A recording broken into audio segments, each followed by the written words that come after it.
Hey everyone, welcome to another episode on the Backroads channel with Mark and Rich. I'm Mark. Pam is also here videoing today with us. Pam, thank you very, very, very much. We appreciate that. I'll leave it to Rich as to whether he wants to edit this out or not. But we are at one of my favorite places because all you folks that grew up with Star Trek are like me. You love the series, you love the characters, and I've always wanted to come to Riverside, Iowa and come in the museum here. Yes, that's actually where we're at. We're at the Star Trek Museum in Riverside, Iowa. A couple of folks that are involved with that. Tell us who you are. I am Phil Richmond. I am president here at the museum. I'm Jenny Dooling, vice president. How long has this museum been here? 16, almost 17 years. A long It opened time. in May of 2008. Well, there is a lot to see in this museum, and we haven't even seen it all yet. We will as we go around and talk to these guys. This is going to be a fun episode, everybody. Please like and subscribe to our video. It really helps our channel out. We'd appreciate that. There have got to be a lot of Star Trek fans out there. Yes, there are. Worldwide. Okay, now I've got to ask you the question because we had the original series. That spun off into the next generation, and there were a couple of other Deep Space Nine. Deep Space Nine, and, Voyager, okay, Enterprise, wow, Star Trek Enterprise is Okay. the fifth one. Then they had Discovery. I'm not going to put the animated series in there because there's been a few of those throughout too. Oh, yeah. But after Discovery, you had Star Trek Picard, and then Strange New Worlds. Okay, And then you had the animated series back in the 70s, and then they got Lower Decks. That's I used think to it- watch the animated series back in the 70s. Yeah. Wasn't quite the same as the original, but And then they also worked. got Prodigy, Oh, yep. which is like with Janeway from Voyager, only an animated show. There's a lot of Star Trek on out, right? Yeah. And they keep talking about all these new projects that's going to start. So Yeah. well, and of course, then you have the 6 movies that they made. 6 or Well, there's actually been with the, 13. Yeah, well, there's with the more, yeah. original, Yeah, well, with the original character. the seventh one had Kirk. Shatner was still in the It seventh did one. in the beginning Yeah. of the movie, right? When he actually died in that movie. Yeah, well, Oh, yeah. they actually, him and Picard get together because Yeah, they do. then he gets killed at the end. So that, So with all the different Star Treks out there, what's y'all's favorite? I kind of like the original series, Sure. Birthplace of Kirk here. Although my second favorite would probably be Strange New Worlds, which is on currently. Really? It's the Enterprise with Captain Picard before Kirk took over. They actually got a guy playing the character James Kirk, who's on another ship, and there's his brother Sam Kirk. So they got a guy, the actor Paul Wesley plays Jim Kirk in this. But it's great. It's, I've met several of the cast members now, but Anson Mount plays Captain Pike. Ethan Peck, who's Gregory Peck's grandson, plays Spock. Wow. It's really cool. It's a good show. I came in here thinking that I know quite a bit about Star Trek, especially the original. I think after talking to these folks, I'm going to find out how little I really know, actually. But we got to talking about the beginnings of the museum. I mean, whose idea was it in the first place? And how? Yeah, that I- was actually before I Yeah, came on. it actually Yeah. opened up not long after I moved here. Yeah. And I think the Moved in. Rat Club had talked. There's a I Riverside think so, Area yep. Community Club who runs our festival. They'd always wanted to get a museum, and they finally Yeah. had done everything. Got a place, got it opened up. For our grand opening, the ribbon was cut by Walter Koenig because they had Chekhov here that Vincent year, Chekhov, yep. who actually went to college at Grinnell College when he first started going to He school. did. Yeah. I was not aware Because of I'm that. like, you was going to Grinnell College when my brother was born in Grinnell Hospital, because that's the area my parents are from. It's over in Powdershade County. But yeah, so then it's just kind of, we keep growing and getting bigger. We started off in the small part of this building. We moved over to here. We added on another New room. section. We added on another room. So we keep getting bigger. Keep getting more people coming in here. We were talking about this on the way up here. How did Riverside, Iowa get chosen as the birthplace or future birthplace of Captain Kirk? By us. Well, they just claimed it. Yeah. What it initially. was is Gene Roddenberry wrote a book, The Making of Star Trek. and he did biographies of the characters in it. And for Kirk, he said he was about 34 years old and born in a small town in the state of Iowa. And the mayor of this town back in the 80s asked city council to come up with ways to promote tourism. Yeah. And the one guy on council had read that book, like, So let's proclaim Steve ourselves to Miller? be the town. Yeah. So Steve Miller came up with this idea. Originally. You know, after they approved it, you know, he got a hold of Gene Roddenberry, got his approval on it. Well, initially they got in trouble. Remember? Well, that they even were before sued. There were legal well, that issues. even without Roddenberry's, Yeah, right off the bat. and they eventually came around. You know, and the Paramount, Mr. Miller. as Steve would say, Paramount threatened to sue the pants off me. But we convinced him that we weren't going to ruin the Star Trek name or Yeah. do anything to tarnish. And eventually, It just Roddenberry kinda- said, "Hey, as yeah. far as I'm concerned, the first town that asks for it gets it." So Yeah, I like the one this- quote they gave him. He said it was a very enterprising idea. exactly. So I stroke Wonder of where they genius. came up with that. Yeah. And actually over here, there's There's a, an it's like article a here. document they made up.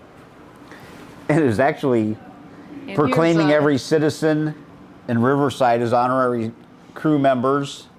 And Steve Miller, that's the guy that actually came up with the idea. That was a article out of the paper back in the day. Iowa PBS actually also did a very good interview with him last year. If your viewers are Yeah. interested. in And that then as that's well. a copy of the book with the part circled there as to where, you know, he says,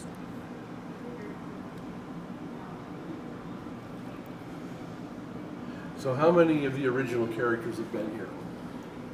4. Because Shatner came here to film Invasion, Iowa. And then for our 25th anniversary of Trek Fest, we had George Takei, Nichelle Nichols, and Walter Koenig. All 3 were here. Yeah. So that was That was that's- quite exciting. a Trek fest. yes, it was. And that was actually about a month after the first J.J. Abrams movie came out. So we had all the publicity with that, went right into Trek Fest with 3 of the original cast members here. So that whole year was crazy. Sounds like it. Yeah. Now, speaking of Trek Fest, you've got your 40th coming up? Yes. And we will have Dominique Keating and Connor Connor Trenier Trenier from from the Star Trek Decon. Enterprise will be here. The past few years, most of the past 4 years, we've had people from Deep Space Nine here. Right. Last year we had Terry Farrell, Yes. who was Jadzia Dax, one of the main characters for From 6 Cedar of the 7 Rapids seasons. originally. Yeah, she grew up in Cedar Rapids, Iowa, so she's a local girl. Now, Mike was telling me earlier when we were talking about coming over to do this, go back to the original series, the character, the Gorn. Yep, and Yeah. he's planning on coming here this year. We kind of, you know, he was on the first season, I believe, so he's not exactly young. So it's according to, you know, as long as he's up to it at the time, he'll be out here. He's just going to be in the museum for the weekend, signing autographs and meet people. But it's amazing that there are still a few survivors of the original series. Oh, yeah. Absolutely. How many are there offhand? Do you know? Oh, you got to remember, there's a lot of people starred on one A lot episode of people that. did, you bet. That's a good And there's still, question, I mean, yeah. there's several of them that I've And met. still going to active conventions as well. Actually, for the last several years, me and her have kind of been bringing people here. And the first one we worked with was Sandy Gimple, she's not even an actress. She's a stunt woman. Right. She played one of the Telosians on the very first episode of Star Trek, and she was also the Salt Monster. Right. And she's also still an active stunt woman She in is. Hollywood. Okay, so She- she played she's- one of the Telosians in the Cage. I believe so. Is that the Yeah, name? the Cage or Menagerie, Okay, the Menagerie. which was filmed in about 1964. Oh, It was. Wow. And before that, she was actually a dancer with Elvis in Yes. some of the Elvis movies. So classic. And see now, well, the first J.J. Abrams movie, they had Kirk report to the Riverside shipyards. Right. I love the reboot. There's people that hate it, but Yeah, I like all the love characters it. they had. Yeah, I think they So did a that was great the first time job. they actually ever mentioned Riverside. Of course, since they had the Exactly. Riverside shipyards, we created a union to have union workers building spaceships here in 200 years. USFSB. That's the United Starfleet Starship Builders. Local 1872, that's the year the town was founded. Wow. Mike created this logo because he had a t-shirt printing place at the time. Nice. Mm-hmm. So we've been selling these since 2009. Nice. And then in the Strange New Worlds show, they got Jim and Sam Kirk on that. They keep talking about growing up in Riverside, Iowa on Earth on the TV show. Yeah. So we keep getting more and more mentions on shows, which always helps. Star Trek will exciting. not die, will No. No, it's just amazes me how it's from just a few initial seasons that were Yeah. doubtful to begin with. shows- just such a Yeah. great vision and just Sometimes continued. that happens. You have Yeah. you have a series for the original. It's fairly short-lived, but all of a sudden, once it gets into syndication, there's a resurgence, Exactly. and everybody falls in love with Right. it, and it just goes and goes and goes. And the principles are just so timeless too. Yeah. The exploration, acceptance, and Yeah. just the excitement. And of when it. I was a little kid, way back in the day, watching this, you know, you're talking about time travel and the transporter and Communicators. warp drive. Yeah, communicators. I mean, everything that we're either still talking about today or starting to develop Exactly. in some cases. I'm still waiting for the transporter. I'd love to just go beam Would somewhere. you really do it if there was one? No, Well, I would try test it on somebody Well, no, else. I would make sure other people had been doing it, then I would do it. Right. Oh, Like- so you have the Dr. McCoy syndrome when it Yeah, comes I to don't want transporter. my molecules all scattered into space. Right. Exactly. The different Yeah, generally every case has cases some of- sort of theme common or focus. Like we got all the plates in one case. On the other side, I got 2 cases full of the Hallmark Christmas ornaments that they've done Star Trek. Now, you guys, I heard you were doing a podcast when we came in. Is that right? We're looking into it. yeah. We would love to have Dominic Keating and Connor Chenier do their Decon podcast. They are appearing this year in Riverside. We wanted to do an for episode Trek while Fest. they're here. And if we can arrange the logistics to get the professional equipment and requirements that they need to do it, they have expressed interest, and we would love to do that. We'll just stand by to see if we're able to pull that together. That's one venue of publicizing this. What else do you guys do to get the word out about this? Star Trek has millions of fans that all go and tell 5 other fans, and before you know it, we get people coming in Mostly here from online. Brazil and India and I think more like Facebook and just Yeah, kind of online. and the as social far media. as- when they get closer to Trek Fest, they'll typically go to local TV and newspaper as well. But like And Phil there's a said, a few lot of of us. word of mouth, and I think people just Yeah. Googling. me, you, Ron Warren, another board member. We've gone to a lot of conventions. Mm-hmm. We're always wearing Riverside or Trek Fest stuff, and people will ask you about it. Right. Yeah. And that's actually how we've met pretty much all the stars we've had here lately. Yeah. Now, you guys shut down in the wintertime, right? Yeah. Yes. And that is mainly to give the volunteers here a break. It's a couple months they don't have to come in here once a week. It's typically pretty And it's slow usually as well with slow. the weather. Most, being- when you're open those days, you can come in here for 4 hours. Not a single person come in the whole time. But- Come winter time, they start flocking in. But if people do plan a special trip, if Yeah, they can the always volunteers call. are available, then Yeah, a when lot do of you shut times down, we're though? able.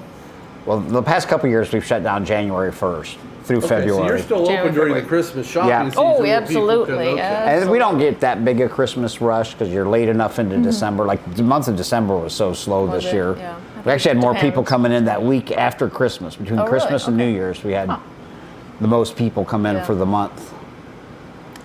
So you've only been open now this season a couple of weeks. Yep, we just opened on the 1st. March 1st. When do you really start getting busy? Generally, well, March 22nd is Captain Kirk's birthday. It also happens to be William Shatner's birthday. Funny coincidence? Exactly. But they do a birthday party for him here in town.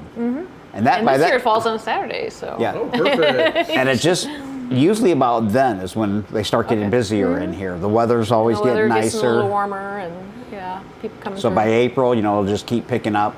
A lot of people don't do vacations till more in the summertime when the school's out. So that's when it really can get busier.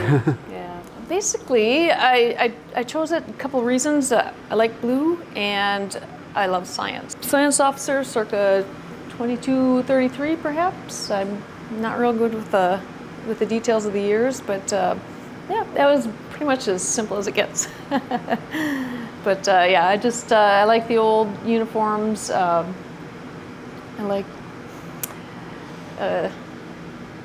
Not really any better answer than that, unfortunately. Which the flight jacket there is actually donated to us from NASA. The one year we had the astronaut here, Kjell Lundgren. Yep. Nice. And then the other stuff, a lot of this is Ron Warren's, who's one of our board Our members. board members and volunteers. So there's just various NASA stuff that we get. Some of it just get donated. And this here will be information on Trek Fest. Right now it's a guy who's from Michigan. Came here every year for Trek Fest, helped us out a lot, and he passed away a year ago. So we we have his old uniforms, and Just, we did a memorial to him. A tribute to Noli, a wonderful guy. Here's a few photos. It was a lot of him. fun. And then these are new cases here. So like the first book case there, I'm putting all hardcover books. But there are definitely some books I recognize. And if you notice the second shelf here, except for the 2 Roddenberry books on the end, those are all William Shatner books. Yep. And then I got the And 2 Jonathan faces. Frakes. And Q, John DeLancey. The top shelf, it's actually one book from every main character in the original series. Wow. Now, are all the original characters passed away, or No. You still got Shatner, George Takei, and Walter Koenig. Walter Koenig is still alive? Yes, he is. All right. And this one I'm in the process of filling up with paperbacks. Yeah, I had a bit of a paperback collection. I even got one of those, the German version. Nice. So this is still working. And this one here is actually going to be magazines, like fan magazines. Okay. Then we'll get another case, which will be here, which will be the comic books, which are over in a case over there right now. And of course, we got Data's desk here. I see our Horta attacked Uhura last night. And the bridge. The bridge. You should have a seat. Captain. Yeah, and press buttons. Press buttons. So this is what Shatner felt like. Well, I thought I was going to get red alert. And these here chairs are actually very similar to the ones used on the show. They are. Well, I think he they're- needs a couple of helmsmen here for it. Yep. So. And see, when you sit up here and hit these buttons, they all make noise. Like a little kid now. All right. Hard report, Mr. Sulu. Gotta lean. Captain, I don't know if I got that we've right. got an There's no incoming torpedoes, transition. Mr. Chekhov. Fire! Oh, that was. Do that again. Well, that almost sounds like the Klingon weapons. Yeah. Yeah, exactly. But what do some of the other buttons do? You've got a plethora of them there.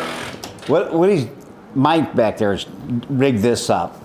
Just any old toys Kids that made love it. noises, he rigs those up. You notice, like this one, when I hit it, that thing flashes.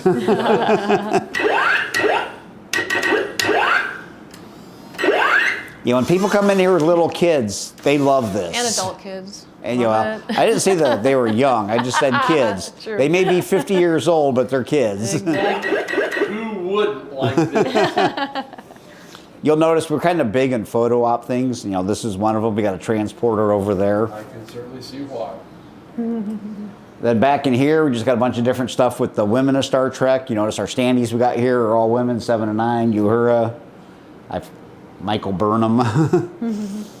But then I got a bunch of different. We get pictures when we go to conventions. Any actors are there. We try to get pictures signed to the Riverside History Center. So we got a whole collection of Star Trek people that have signed pictures to the museum. I got some new ones to put in there for this year. I got like Marina Sirtis and 2 of them from Strange New Worlds. When I went to Vegas convention this past summer. Which when we get over there, I've actually got all of the Thermians from Galaxy Quest. But then I got just the Hot Wheels cars with Uhura, some of the Christmas ornaments, some of the dolls and whatnot. These are nice. Yeah. They're fun. That comes, Ron Warren's the one that's responsible for getting those and fixing them up. And there's just different information up there on some of the different women that have been in the show. So you not only have a throwback to the original series, but to the next generation, Yeah. too. Oh, we got Exactly. stuff from, Nice. like straight ahead here, we got a bunch of spaceships. From DS9 to this here, just going by looks of it, looks like something that was done back in the 60s or 70s.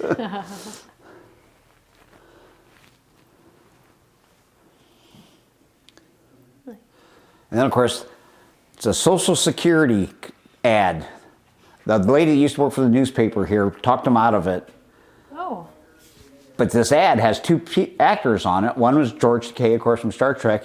And the other one was Patty Duke, who filmed a movie in Kelowna, which is like 6-7 miles from here. There's a movie about an arsonist in Amish country. It was a Hallmark movie back in the 80s. And Patty Duke's the star of it. I did not know about that. So that poster has two people that have worked in this area. Interesting. Then, of course, I got a bunch of the little figurines here. And over here, we got all the comic books. And then Ron Warren that I've mentioned, the guy who's also on the board here. This is kind of, has a huge autograph collection. His house is like a museum, and he just switches this out every now and then. This year, he's going to bring a bunch of Enterprise autographs that he's got. Does he get most of them at conventions that Yep. he goes to then? Yeah.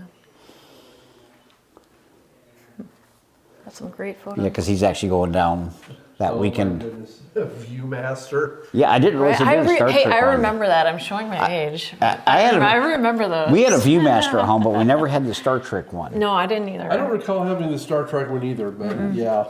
And like this, that's like the lighted thing you'd put around a canopy. Mm-hmm. But they're all little TVs with Star Trek scenes on them. Wow. That had another thing I never knew. An old TV tray. TV tray. Where'd you find that? I have no idea where that came from. Old birthday cake decorations and napkins and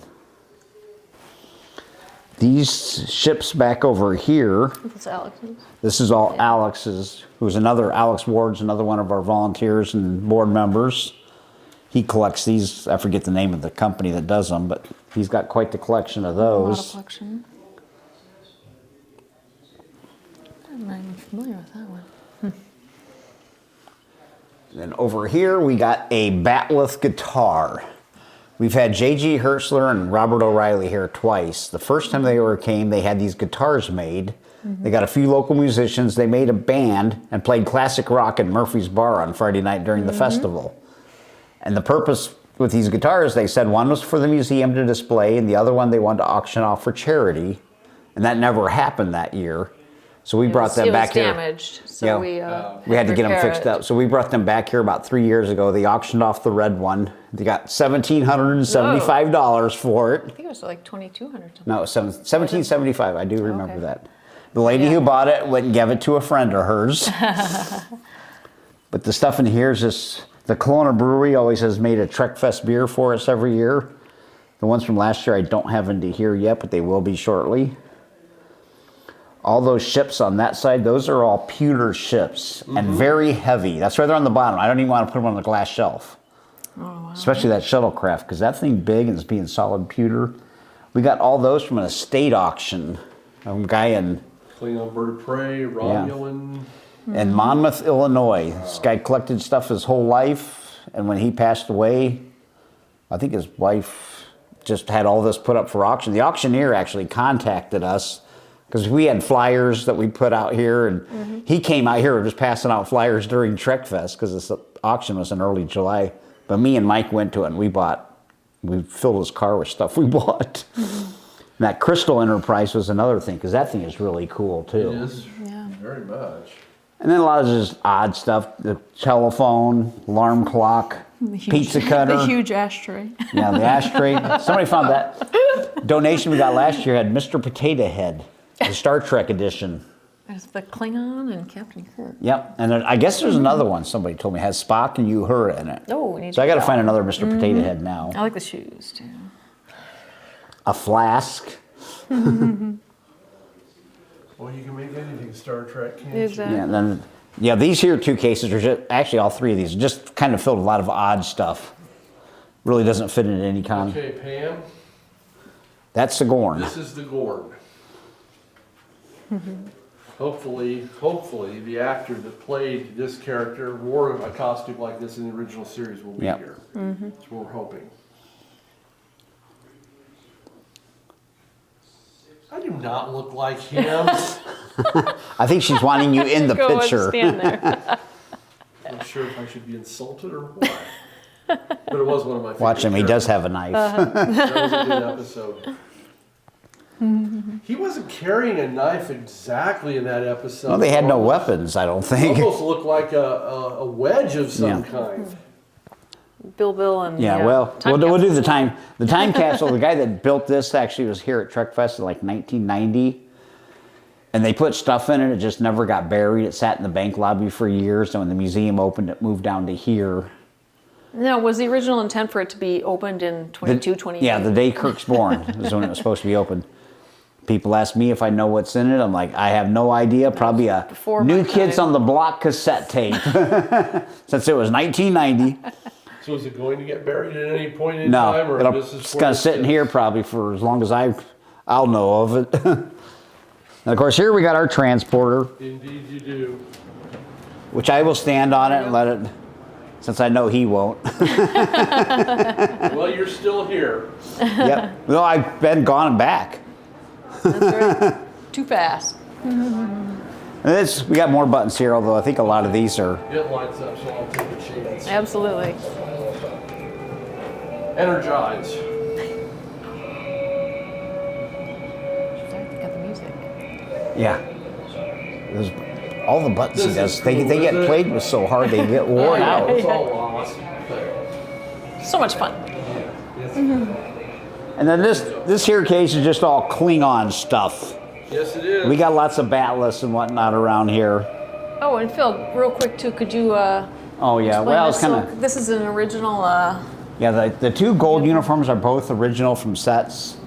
The one over there is worn by some background people on a few episodes of The Next Generation.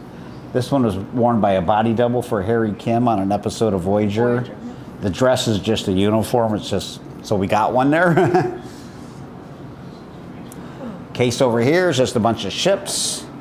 We had it lit up, but for some reason the lights started flashing, and we all really liked that because it looks like there's a battle going on in there. It is cool. Yeah, I thought it was on purpose, but it was just Nope, kind of a random. we have no idea what caused it, but it's cool, We so like we're it, not so changing we're it. keeping it. Very cool. And if you notice the one ship on the back against the wall, that's actually a clock. It is. Mm-hmm. Yep. That was here for like 5 years before I even realized. Oh, wow. A few minutes later. That was 2018, I think. Probably says on there. I think it. Yeah, 2018. Ragbri, competitive, but also the only race you can gain weight. Yeah. Well, Riverside, the final frontier. These are the voyages of the USS Riverside to explore southeast Iowa, to seek out new life and new civilization, to boldly go where no Riversidean has gone before. Hey, thanks everybody for coming along on this adventure in Riverside, Iowa. The Star Trek Museum, it's open. You can come see it, check it out. Don't forget Trek Fest coming when again, guys? June 26th through the 28th. Do you need reservations or any kind of head? Nope. Or just Nope. show up? Show up. Yeah, if you're wanting a hotel room, I'll do it earlier rather than waiting. But Riverside Casino has an excellent facility, as well as other. nearby Iowa City, of course, there's a lot of hotel rooms up there. If people are wanting more information on Trek Fest, where do they go to get it? Trekfest.org. Very simple. So thanks a lot, everybody, again for coming along. Stop by and see the museum. You Trekkies, I know there are a lot of you out there. It's well worth your time in Riverside, Iowa. If you like this video, please hit the like and subscribe button. It really does help our channel, and it gives us cause to go out and do other ventures like this. And we've got several more in the making. So stay tuned. The Backroads channel, your Backroads to adventure. Thank you.